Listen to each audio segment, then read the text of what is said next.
Hello, everybody, and welcome back to Kerbal Space Program, where I have potentially, maybe, a quick correction for last episode. I was extremely tired when I recorded yesterday, and I know I did this in the thumbnail. In the thumbnail, I definitely called this the flight last episode, Vostok 8. That is incorrect. There was no Vostok 8. That was Vostok 5. I have corrected the thumbnail. And if I called it Vostok 8 in the series, in the episode, I should say, if I called it Vostok 8 in the episode, that is incorrect. I blame extreme tiredness. It is Vostok 5, and this next flight is going to be Vostok 6, the final Vostok flight, which is also the first woman in space. So that is excellent. We get a chance to break out Valentina here, which, of course, we're going to be launching in the Vostok rocket that we've created here. The absolutely overpowered Vostok rocket, but it looks approximately correct. Approximately. We don't have a fairing on it, but close enough.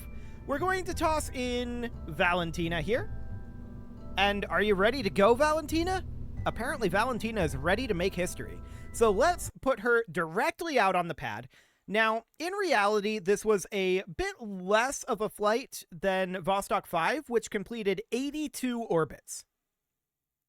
Vostok 6 only did 48, presumably because they were under the impression that that Valentina, I forget the Soviet cosmonaut's surname. I apologize. I know that her first name was definitely Valentina, so this is correct.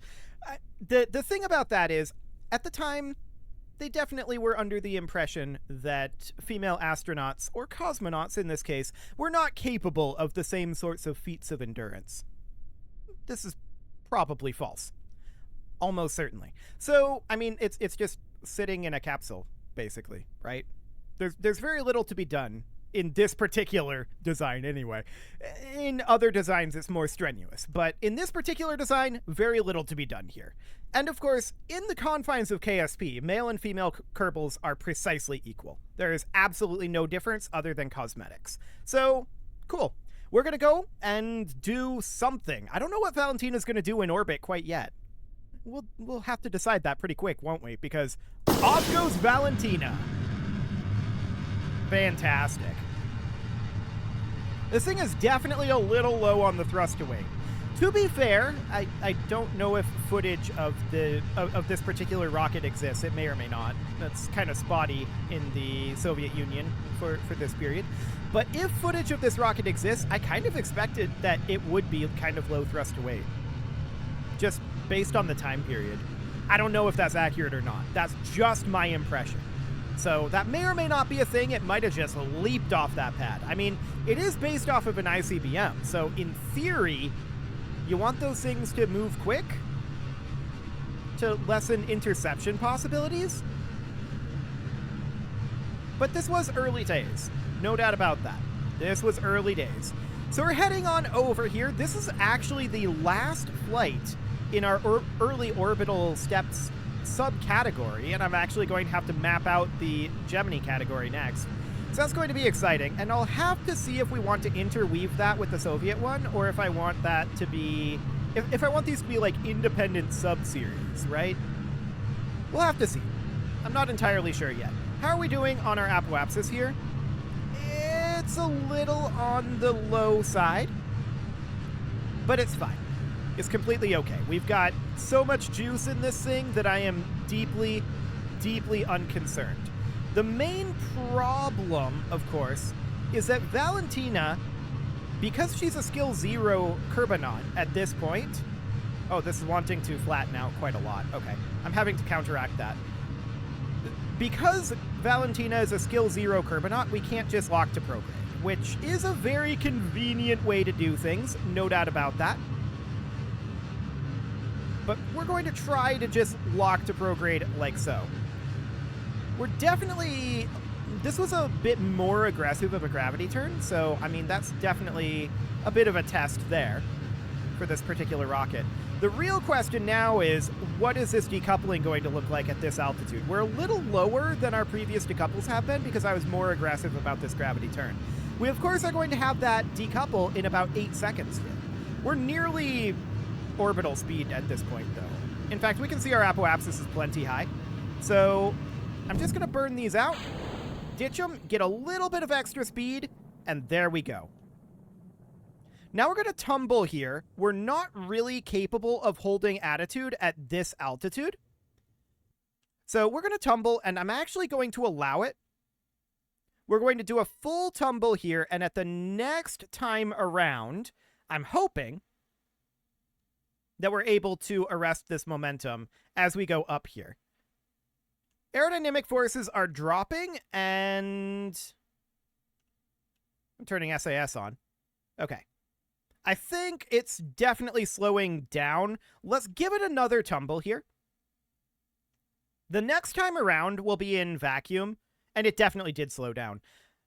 The next time it'll be in vacuum, and we'll have that fully under control. It's not a problem.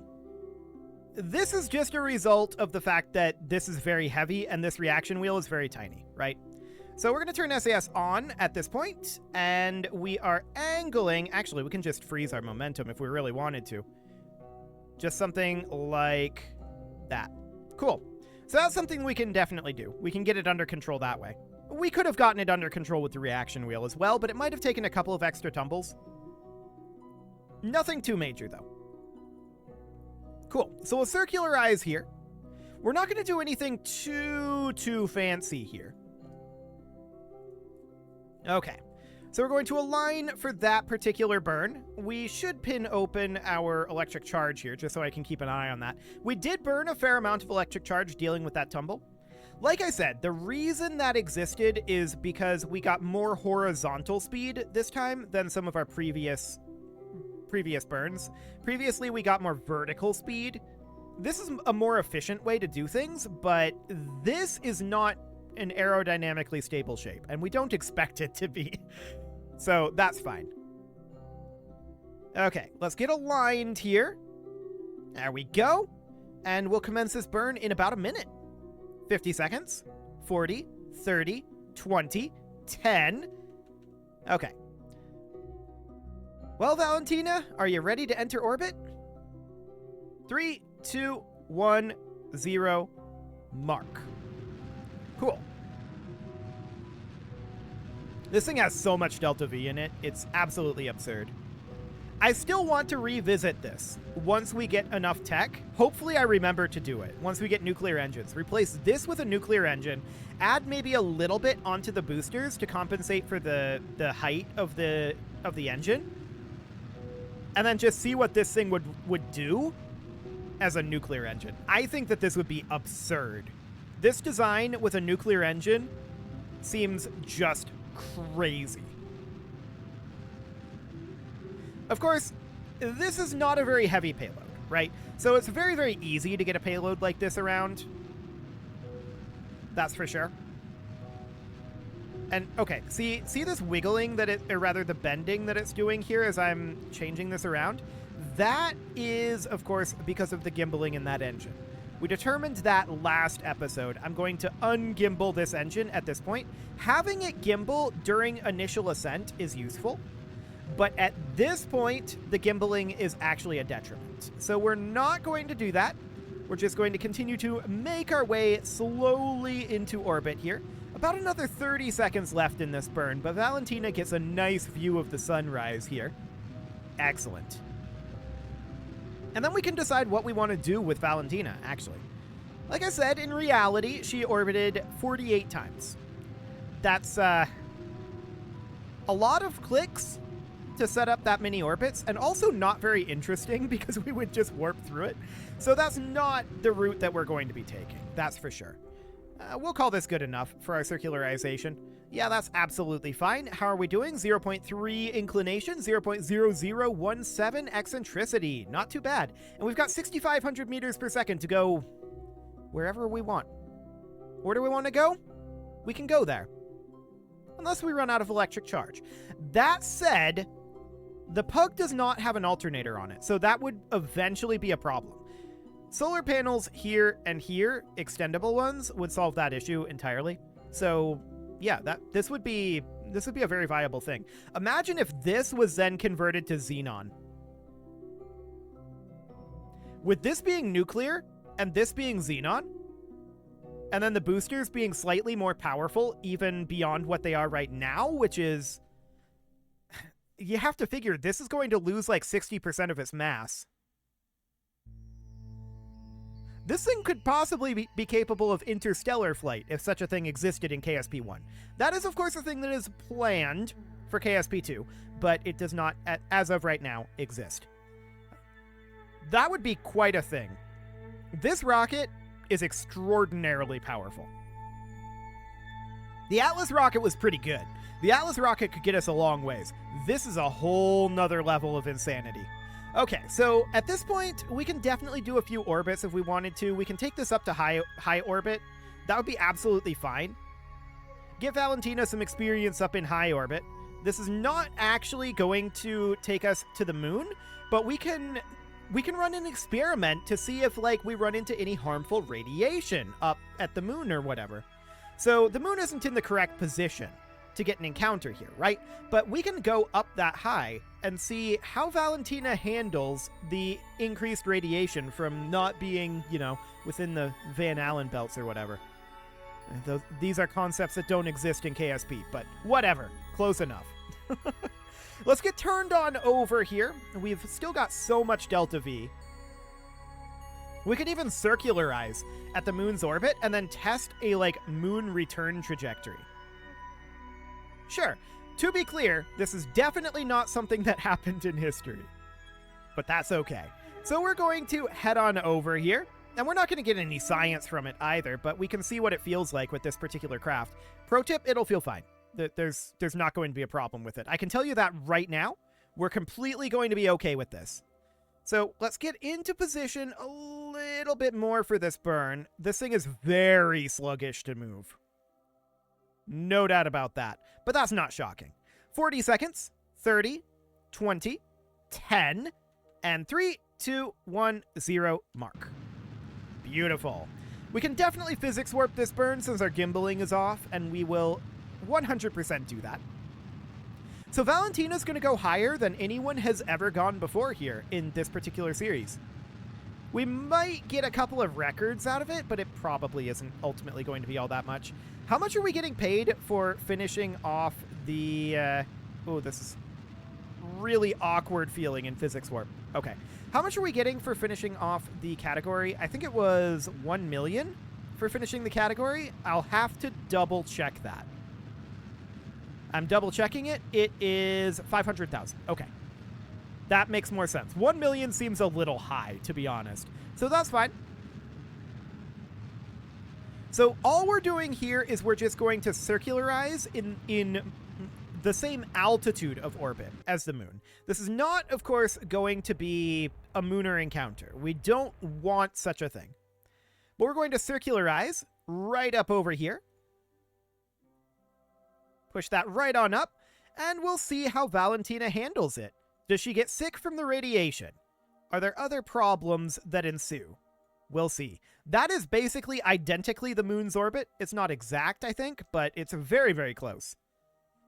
Probably a bit off in inclination, too. Yeah, ever so slightly off in inclination. Well, we know that. It's 0.3 degrees off. So that's fine. Let's rotate on over here. This is, of course, going to be a 1-day time warp until we are ready for this. Okay, coming off of physics warp here.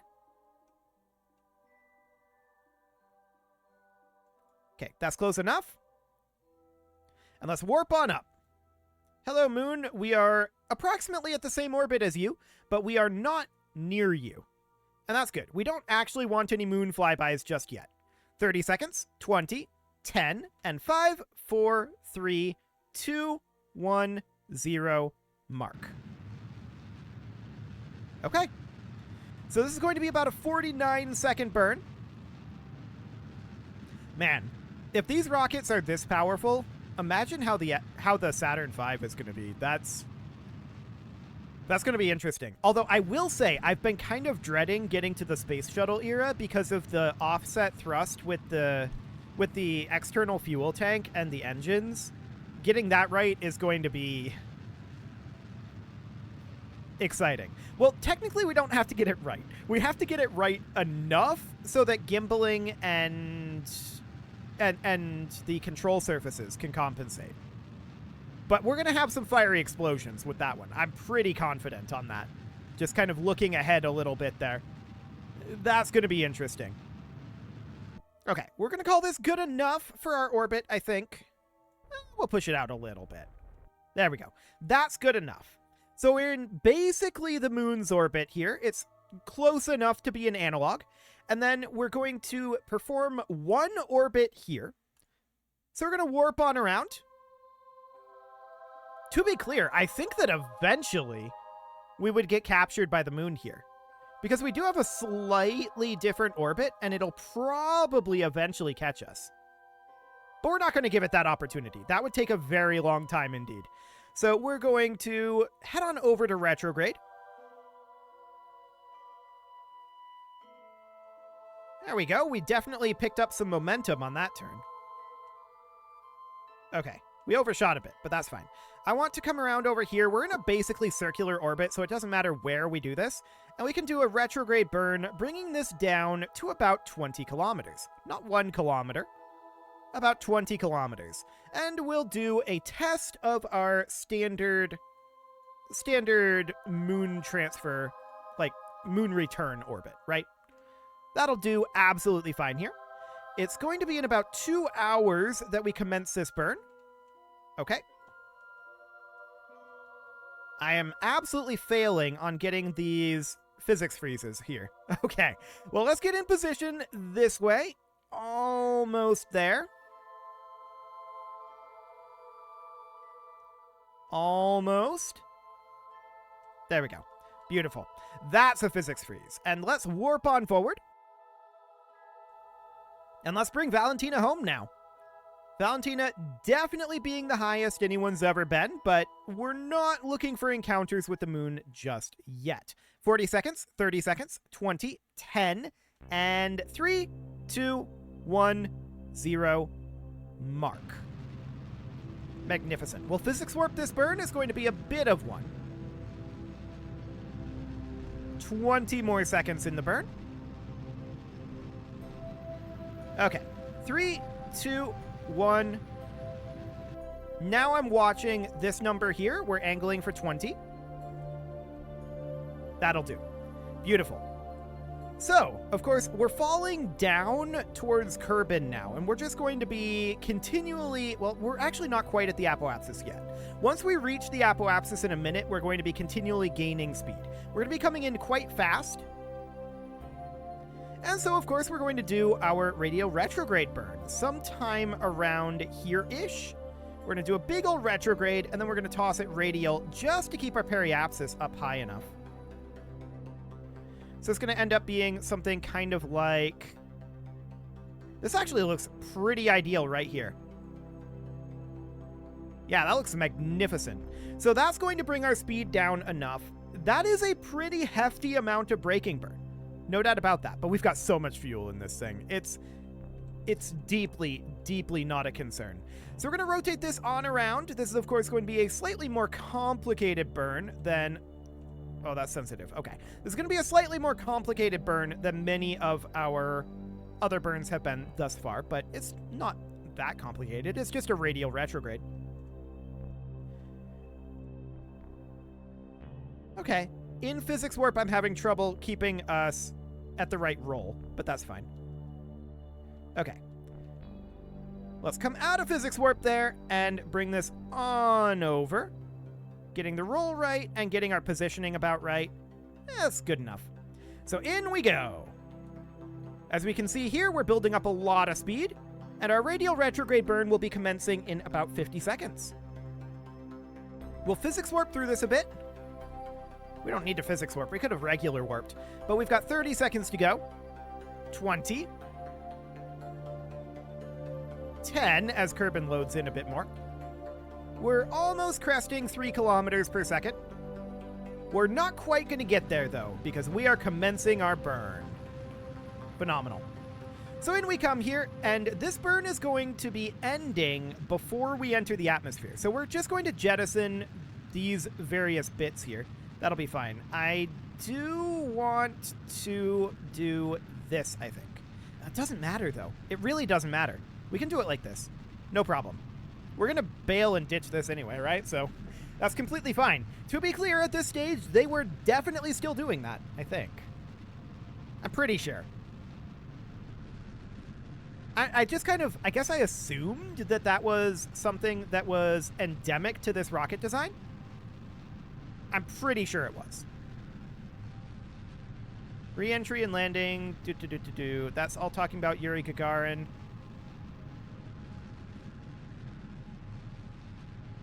I'm pretty sure. Like 40% sure. Phenomenal. They don't say that it was upgraded to include parachutes later in the flight, or in the rocket's life, so I'm guessing that was a later development. But I don't technically know that for a fact. We've got 45 seconds left in here. I can continue perusing, and we can find out. So this is specifically the Vostok 1 landing here. Vostok program.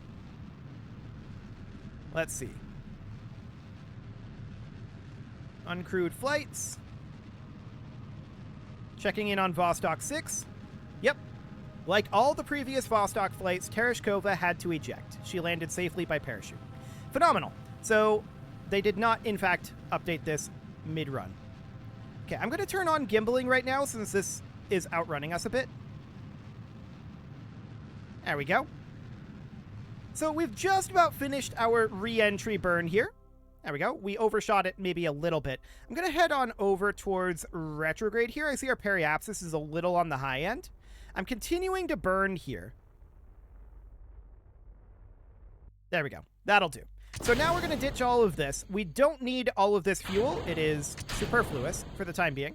So we're going to do exactly that.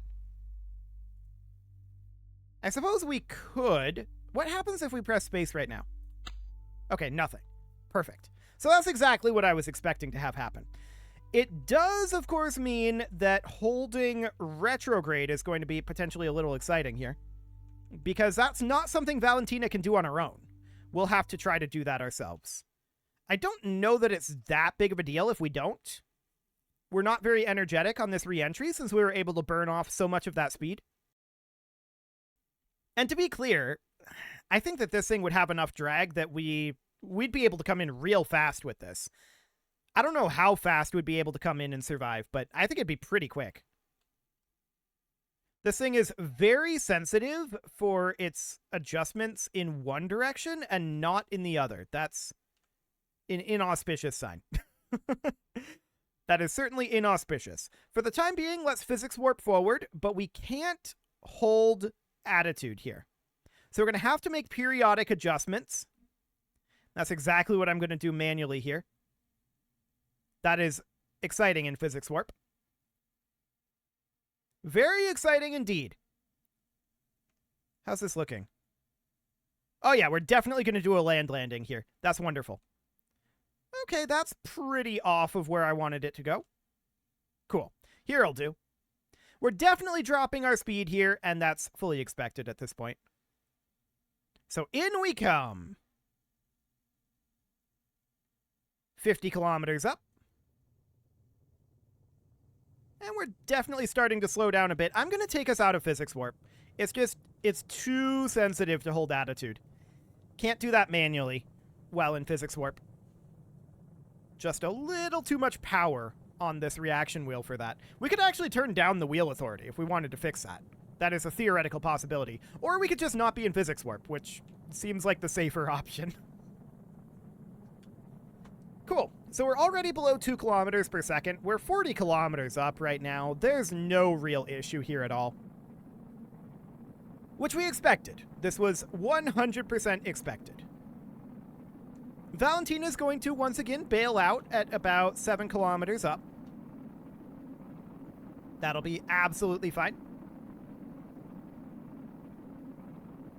It was revealed in 2004 that an error in the control program made the spaceship ascend from orbit instead of descending. Tereshkova noticed the fault on the first day of flight and reported it to the spacecraft designer. Okay. And they kept that secret. Cool. Well, that's a bit of trivia. In we go. We're definitely going slow enough to physics warp now. There's no doubt about that. So we're down below. Actually, we can just turn SAS off at this point. It doesn't matter. We can wobble around. Oh, that's a big old tumble, though. I'm going to turn SAS back on. I don't like that. I don't like what's happening there. Cool. Nothing actually ended up breaking off, I don't think, but that was certainly exciting. We're not going to do that. So I'm going to keep SAS on. Apparently this is not aerodynamically stable. Good to know. We're 10 kilometers up right now. Valentina is, of course, going to need to bail soon. And we're going to bail now. Okay. Valentina is currently tumbling a little bit, but she'll deploy her chute, and that will, of course, keep her perfectly safe. That thing is not having a good time. Okay. That's pretty exciting. Good job bailing, Valentina. Good job bailing. That's definitely different than what we've seen previously. I'm not sure what happened there, but we didn't notice those tumbles on previous Vostok flights. I guess it's a good thing this is the last one. So downward we go. We don't really care where we end up landing, of course. I'm going to let Valentina dive right on down, picking up some speed here. Cool. And we'll, of course, look to bleed off that speed.